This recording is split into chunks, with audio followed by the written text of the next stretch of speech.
What's up, everybody? Nick Powell's publisher of 1851franchise.com here with another episode of Meet the Zor.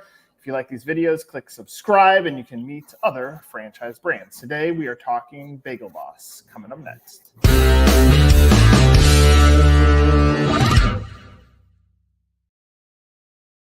All right, Andrew, actually, we're starting with your story because that's how we do things here at Meet the Zor. But how did you accidentally fall into franchising? What's your franchise story? Thanks for having me on, Nick. Excited for the dialogue. So I started with franchising by accident 36 years ago. I was 15 years old working at a bagel shop in Long Island called Bagel Boss, and literally was in 10th grade. And as a, I guess, admitted workaholic back then, fell in love with the business and the brand. And this is all pre-cell phone, so people actually spoke to you when they were online every weekend out the door. And I went from working at that store from high school through undergrad, on breaks and vacations. I was at school upstate New York at Oneonta and Oswego. And then went to law school out in Michigan. And even when I was in law school, my parents were shipping me bagels. It was like a commodity out there. I could have used it for basically anything legal to trade. And when I exited law school, I practiced law for about 10 weeks, hated it, doing mortgage foreclosures. And my true passion is really, marketing and branding and building businesses and ideas. So I had my own, in 98, started my own digital marketing agency. So we were doing SEO, paid search back in the goto.com, Dogpile, Alta Vista days.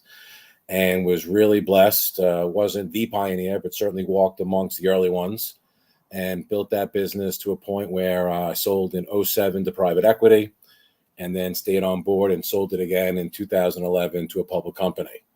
And being a domainer and an internet marketer, I've always been passionate about Bagel Boss. I'm very, very close with who's now today my partner, but Adam Rosner, whose family started the brand. And as an internet marketer, 15 years ago, and basically 2010, I started bagelofthemonth.com. So this is before Goldbelly, before Ghost Kitchens, where I was essentially using my SEO skills to get on the first page of search engines for New York bagels, bagel delivery, gourmet foods, etc. And I was taking orders and giving them to my friend to do the fulfillment and shipping. And Adam's I love him dearly. He's a very colorful, non-filter type of guy.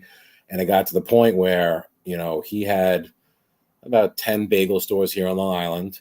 And he was, from 1,500 square feet to 5,000. And he's calling and screaming and cursing at me that his store, nobody can sit. There's boxes everywhere. And all his staff works for me. And the FedEx trucks are showing up around the clock. So I said, let me be a partner. Let me buy into the business and help you grow nationally and grow the brand. And that literally took about 6 years of, ongoing conversation, revisiting how it would work, what would be involved. And in 2020, right, really in the beginning of the pandemic, I had a non-compete when I sold a digital marketing agency, so I couldn't be in the digital publishing space for a while. So I bought in 2020, and we went from about 12 locations to, now we've got 18 open and 12 in development. So we went through the process. Even though we're going to be 50 years old next year, we're still an emerging brand that has a great history because I literally started working there when I was 15 years old. And now my partner, who I know, for basically almost 4 decades, as he turned 60 this year, is now down in Florida. I'm up in New York. And the last, 3.5, 4 years have been a roller coaster, to say the least. When I turned 50 a couple of years ago, instead of a new car or a guy's golf trip, I bought a bagel factory here on Long Island. So now we have a factory and we're doing, the authentic New York bagels made here with our water, with our 5th generation, recipes. And we're, now doing logistics and fulfillment. And we have a store open in California. This week, we're opening our 4th store in Florida. 2 coming to North Carolina, continue to expand in New York, and just learning a lot day by day as we build this bagel brand. All right, now I have a million follow-up questions, which is how this Sure. works.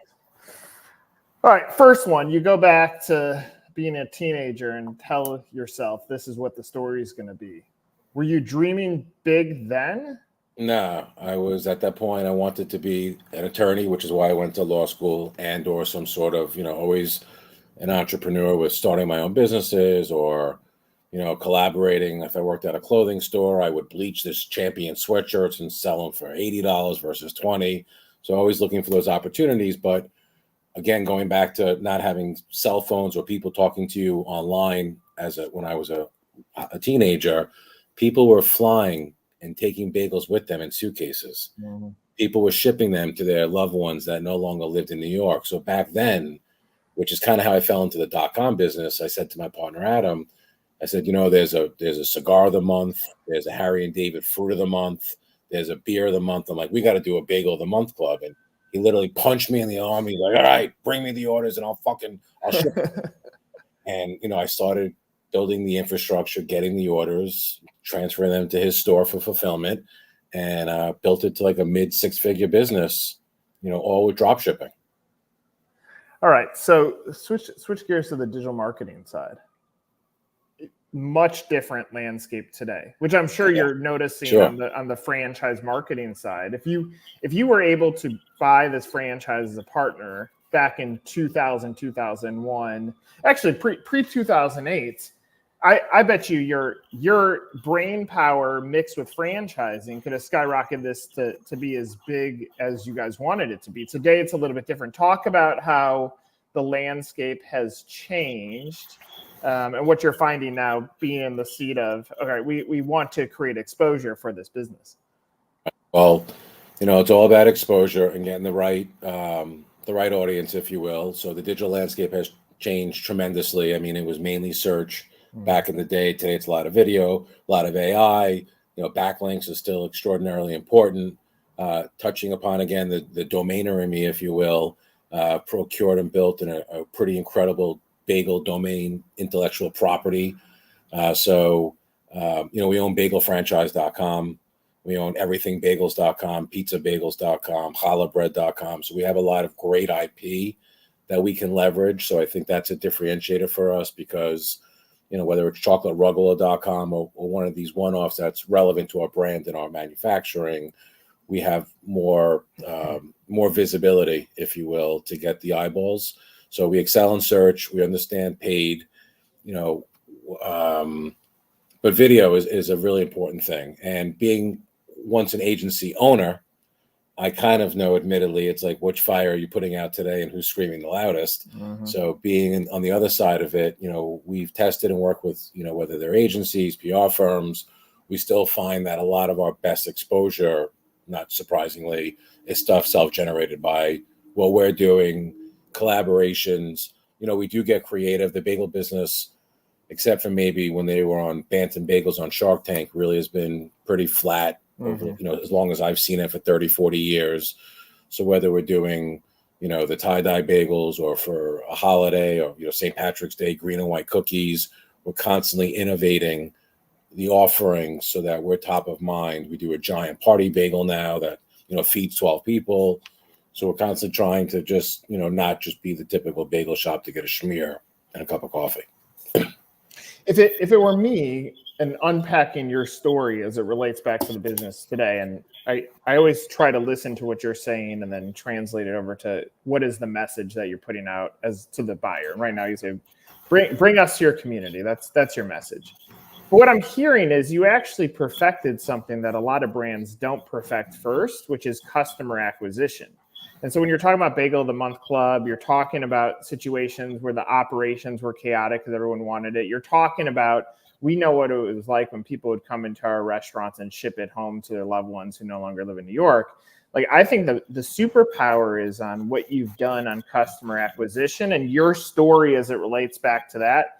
Because if I'm a buyer, like a franchisee, that's all stuff that I'm going to struggle with. And so you're like, we've taken off the struggle of customer acquisition. It's almost like bagels are secondary, customer acquisition is first. We're in the business of customer acquisition, Correct. And we have an extensive list. To your point, one of the things I brought to the table, if you will, was that extensive database of customers that were buying online, where they were located. We fulfill, the entire United States, Hawaii, Alaska. So when we have 2 new stores opening in North Carolina, we already have thousands of email addresses and customers who have purchased from us whether they were in New York and now in North Carolina, or they're there just as a customer, that we can then roll out. And of course, we're doing geofencing and using beacons to see which way traffic patterns are working. And, times have certainly changed from just doing a direct mailer, hoping that the coupons come in, when you can get, much more personalized with the messaging and the offering that you have. Yeah.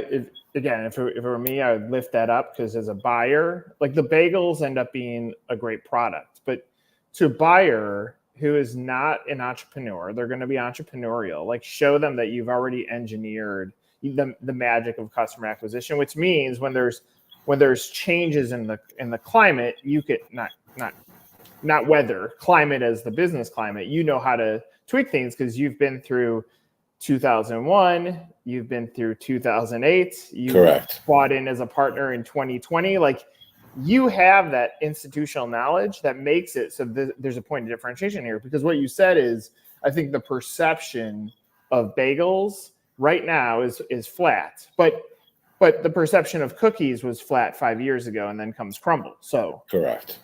And that's a good point that we mentioned to potential people is, we definitely had our failures along the way, and we will continue to learn from those as we go forward. But, first store, 1975, still in business today. Second store, 1982, still in business today. Third store that I got involved in 1988, still in business today. And I can go on that, if you make it 10 years in some of these businesses, it's a mitzvah. But to make it 20, 30 plus years says something. And we're finding, we open in California, a lot of transplanted New Yorkers. But going along what you just said, I don't know if that holds true if we open in a Kentucky or Alabama, where they may not know the brand as much. I've learned a new terminology called halfback. The people that are going to Florida and then they don't love it, so they go halfback to like the Carolinas. Right. So it's it's interesting to see where that market goes. But people are eating bagels everywhere, and different nationalities, and we have kosher and non-kosher. We used to have a lot of kosher stores without meat, without bacon. Now we sell, a third of our sales can be bacon, egg, and cheese at a Bagel Boss deli. Well, I think as you continue to grow, well, you're in a category that I think that the consumer consumes bagels there's a lot of similarities, and part of that is probably mainstream brands, the Starbucks, the Dunkin', that have taken the bagel and put it on their menu. But I think through like very, very easy scenario, Philly Pretzel Factory. Mm-hmm. In Philly, you buy pretzels in the morning and you take it to work. You'd go to the Midwest and say, go buy a dozen pretzels. Be like, excuse me, I buy one. And so Annie Ann said, well, let's listen to the customer. We don't have to be what we were in our original market. Let's sell the single pretzel, which aligns with ballparks and everything else. It's a snack, and then we can add in other occasions. So you're in a space that I like, because the consumer's already trained, and because you can really enjoy a bagel. It sandwiches, it changes at every day part, but the spread is so good. So correct. When you bought in as a partner, maybe what was your expectation, and how has that been met? Well, my expectation was get us organized, get all of our playbook, our operating procedures, systematize it, because while we, our average store does very, very well, and, you do the numbers, we had 12 stores at the time, but the reality is we refer to them as these legacy stores. They're stores that my partner Adam opened and at some point sold to his manager as partner. So they weren't outright franchise sales. So my expectation was, get everyone aligned and on board with a new look and feel and a brand, have all these training procedures in place, and get us to 25 stores, from 25 to 50, 50 to 200. And in that process, acquire a bagel factory so we can have more control over the product and distribution, and make it, I like to think I've been involved with the brand for 36 years, but Adam's the bagel boss. He's the product guy. I got his little bobblehead up here. He's always over my shoulder. And I'm the business marketing guy, right? So my vision was, as I meet with people that either come from food or not, I know as a kid, I still have the burn from the oven when I was 16. So how can we make this it's not going to be easy. No business is easy. But how can we mitigate all the exposure and keep the learning curve as tight as possible, so that anyone can bake the bagels, not skilled labor or someone that doesn't show up at 4 a.m. and you get that phone call, like how are we making our bagels today, to how do we have that consistent product. So I guess, now almost 3-4 years into it, the legacy stores kind of like to not see a lot of change and admit it. I understand because I know some of these guys for 20 or 30 years. So, they're happy running a very successful business and growing nicely. We're up to 30 stores on paper. We're on track to hit the 50. And it's a lot of constant communication, whether it's the random email from a customer that wasn't happy at a certain location, to one franchise partner, maybe being concerned that someone else is in their territory, to the day-to-day things that I didn't anticipate really coming through, the corporate office here that we would have to deal with. But pleasantly surprised how strong the brand is, how much of an interest there really is. Going back to your earlier point, like we have an established, we're pretty iconic for Long Island and the New York area. So the fact that we have 12 stores where we're seeing hundreds and hundreds of customers in each store every day, even to this point, not everyone knows that we're franchising. We have signage in stores and, we do certain promotions, but they're like, oh, I just came from your store in Jericho. I saw you're franchising. I had no idea. I'd love to put my relative into this business. So we're seeing a lot of organic interest. And, so far the stores that have been open, which is now over a year, they've all proved out that New York bagel that we're making here and providing to them to bake fresh. California, Florida, we're opening, like I said, our 4th store this week in Miami Beach. So we've proved it here in New York. So far we're proving it out of state, and just looking forward to seeing the continued growth. All right, a few comments and a question. Comment 1 is in that bobblehead of Adam. I'm sure there's hidden camera in there, so he is actually always watching you, and he's probably going to right now. Secondly, you burn your arm and you remember like the mistakes that you make, so it's like it's an honorary tattoo. You'll remember that forever. Third, when I think about franchisees or customers, whether you recognize this or not, like there is a superpower of being an agency owner and being asked every 5 seconds, where are my leads? It's like, you know how to deal with conflict. So you've been there, like these are all just clients. It's just a different story. And last statement, I think what you said about operating procedures and operationalizing the business, I think through, I think it was called Brooklyn Water Bagel. I remember they brought Larry King to a franchise expo. That was like their thing.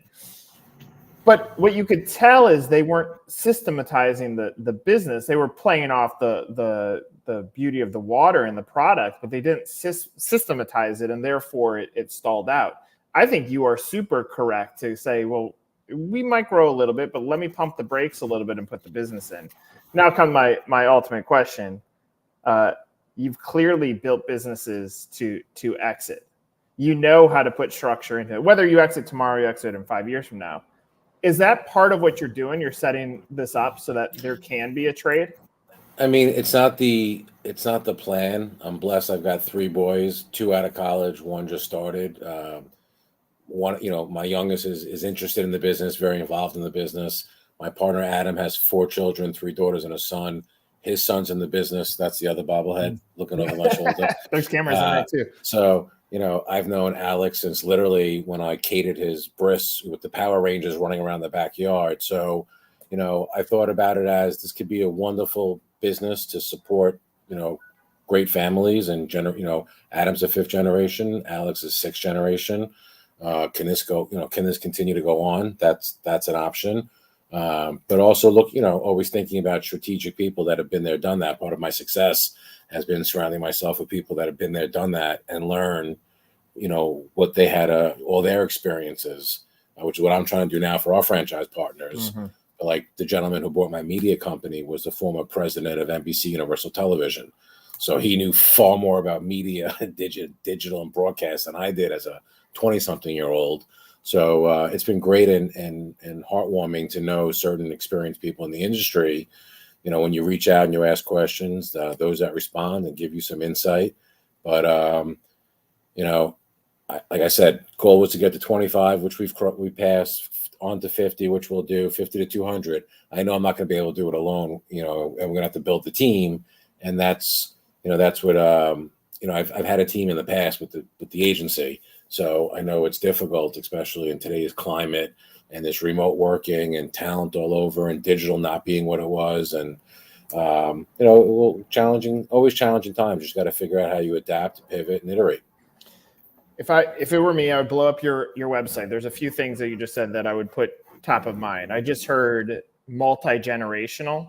And so when I see our mission to feed anyone craving, that's not your mission. Your mission is to build generational wealth and businesses. So your mission has to change for the franchisee, different than what it is for the consumer. Get it on the consumer side, but I would lift that up.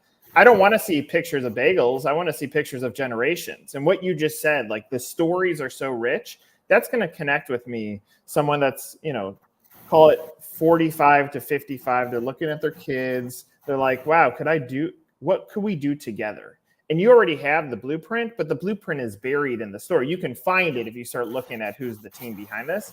But I would blow that thing up and put these messages front and center, because I think you have something more magical than you're playing on. Right now, you're positioning yourself as a bagel business. You're so much greater than that.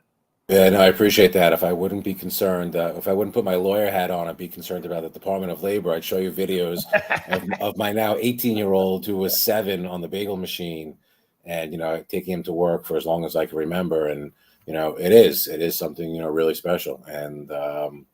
And we see some of that today. So a couple of our franchise partner, ironically, now that you say that, one group's a father and a son on the West Coast, and our group in Florida is a father and 3 sons.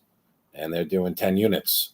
So they're all about the mission that you just wrote for us. So thank you. Well, I would, if you continue on the value of the brand, I think like the next boss is interesting, because that's how life works. Like dad passes the business on, that's the next boss. And so there's something magical that I think you could take the way that you're telling the story, change it up, put people front and center, take your marketing genius and cross apply it. And obviously you're growing fine. It's not an issue because you have great product and you've systematized the business. So when you have a good business model, it's not hard to sell. But I think cleaning that up a little bit, and it's just because I see it. Don't have a photo of an empty store. Fill it up with customers behind it. Show me that you know what you're doing. Like you have all the magic pieces. So, but I appreciate this, and I think your DNA of business owner, paying for some of your college by selling your friends the New York Bagels law school, like you've built up such an interesting backstory that it's going to come in super handy wherever this goes. And even if it's just like, let's continue to build generational wealth with your son coming up, it's pretty awesome. So let's close on this. Anything else you want people to know about the business opportunity if they watched up to this point? No, we're looking forward to people enjoying our award-winning bagels, and they're authentic from New York, and there's a great market for it. So we look forward to speaking to anyone that may be interested. I love it. And you can start, when you sign up to buy a franchise, you can start making bobbleheads of them too, and you can just line all your franchises up there too. I love it. Awesome stuff. Andrew, thanks for your time. This is another episode of Meet the Zor.